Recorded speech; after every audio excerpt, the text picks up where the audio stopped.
সেই কথাটো সদায় মোৰ সৰু মাছ দেখিলেই মানে মনত পৰিবই আৰু সেইটো কথা।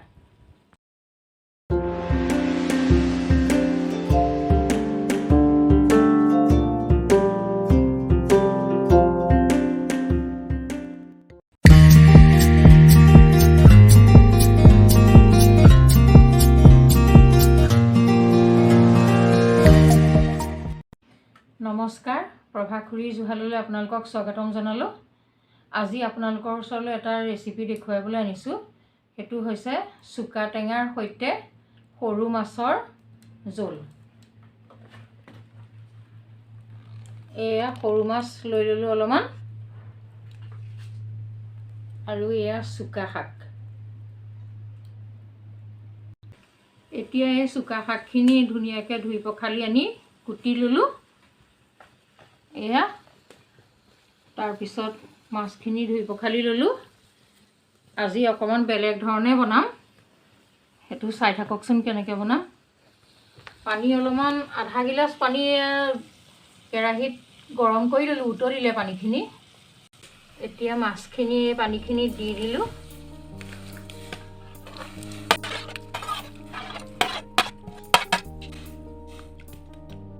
তাৰপিছত আদা নহৰু পেষ্ট অকণমান দি দিছোঁ, তেতিয়া কেঁচা কেঁচা নগোন্ধায় আৰু মাছখিনি, নহ'লে গোন্ধাব নহয়। এতিয়া নগোন্ধায় আৰু গন্ধটো মৰিবৰ কাৰণে দিলোঁ অকণমান নহৰু আদা পিচি, আৰু এই কেঁচা জলকীয়াকেইটা ফালি ফালি দি দিছোঁ। এয়া সিজক। এতিয়া সৰু মাছ দেখিলে মোৰ কথা এটা মনত পৰে, কৈছোঁ আৰু আজি আপোনালোকক। আগতে মানে বেছি সৰুও নহয়, 6-7 মান ক্লাছত পঢ়ি থাকোঁতে দেউতাক ক'লোঁ জাকৈ এখন মোকো আনি দিয়ক।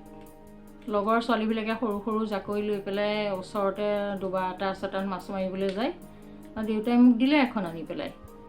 তাৰপিছত মই জাকৈ বাওঁ, মোৰ তাত সৰু সৰু এনেকুৱা মাছ কেইটামান উঠে, ইমান কেইটামান উঠে আৰু মোৰ লগৰ ছোৱালীবিলাকৰ তাত ডাঙৰ ডাঙৰ কাৱৈ বা গৰৈ, ডাঙৰ পুঠি এইবিলাক পায়। সদায় সদায় যিকেইটা দিন যাওঁ সদায় মোৰ তেনেকুৱাই হয় সদায়। তাৰপিছত মই তেতিয়া মানে মনটো বেয়া লাগে, আৰু মোৰনো কিয়নো তেনেকুৱা মাছ মাৰিলে মোৰ তাত মাছ নুঠে। তাৰপৰা মায়ে ক'লে বোলে নেলাগে, যাবই নালাগে, আৰু মাছ চাছ নাই, খালৈতে ইমানকণমান মাছ গুচি আহে। সেই কথাটো মোৰ সদায় মনত পৰে। তাৰপৰা নোযোৱা হ'লোঁ আৰু, জাকৈ তেনেকৈয়ে থাকিলে। গৈছিলোঁ অলপমান দিন। সেই কথাটো সদায় মোৰ সৰু মাছ দেখিলেই মানে মনত পৰিবই আৰু সেইটো কথা। মাছখিনি পানীখিনি শুকাই নোযোৱালৈকে অকণমান সময় এনেকৈ সিজাব লাগিব। পানীও শুকাব, মাছো সিজিব, আৰু তেতিয়া নমাই দিব পাৰিম।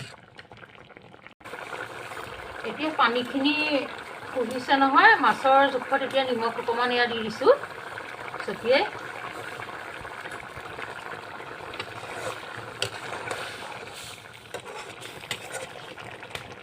এতিয়া মাছখিনি সিজিলে, আৰু এতিয়া কাঢ়ি থৈ দিওঁ।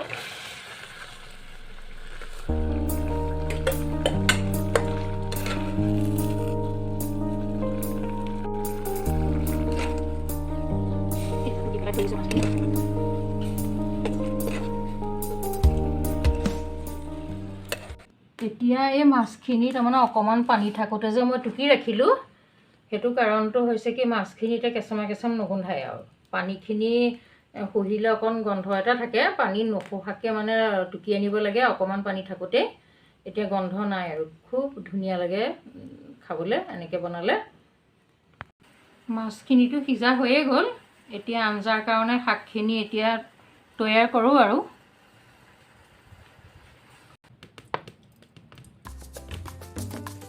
তেল গৰম হ'ল কেৰাহীত। এয়া অকণমান পাঁচফোৰণ দিছোঁ তেলত। বিশেষ একো মছলা নিদিওঁ, এইটো সম্পূৰ্ণ মানে অসমীয়া পদ্ধতিৰে বনোৱা হৈছে। মছলা বেছি একো নিদিওঁ, অকল পাঁচফোৰণকেইটা থাকিব তাত। আৰু এতিয়া শাকখিনি ঢালি দিছোঁ।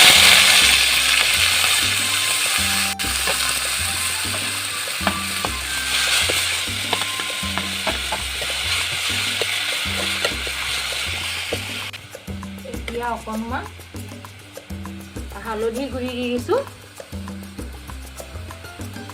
এয়া হালধি দিয়া নাছিলোঁ যে, এতিয়া হালধি দিছোঁ। নিমখটো মাছত দিয়াই হৈছে, তথাপিতো আৰু অকণমান শাকখিনিৰ অনুপাতে অকণমান নিমখ দি দিছোঁ।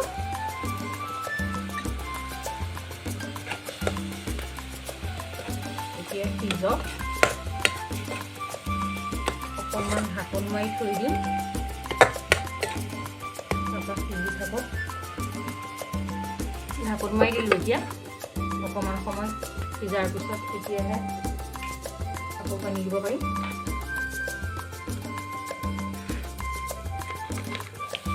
পানী দিব হ'ল আৰু এতিয়া অকণমান পানী দি দিছোঁ।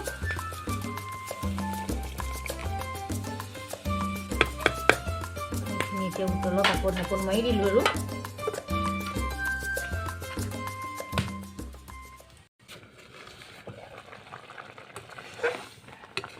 এয়া হৈ গ'ল। এতিয়া এই মাছখিনিটো অলৰেডি সিজিয়ে আছে। এতিয়া 2 মিনিটমান সময় ইয়াত থৈ পেলাই নমাই দিব পাৰিম আৰু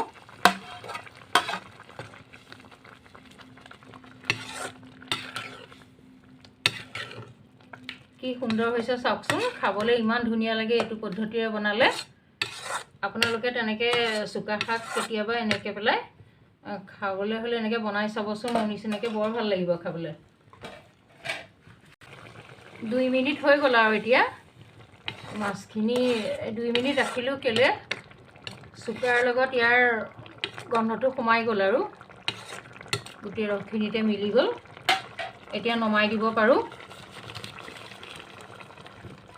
কি সুন্দৰ হৈছে।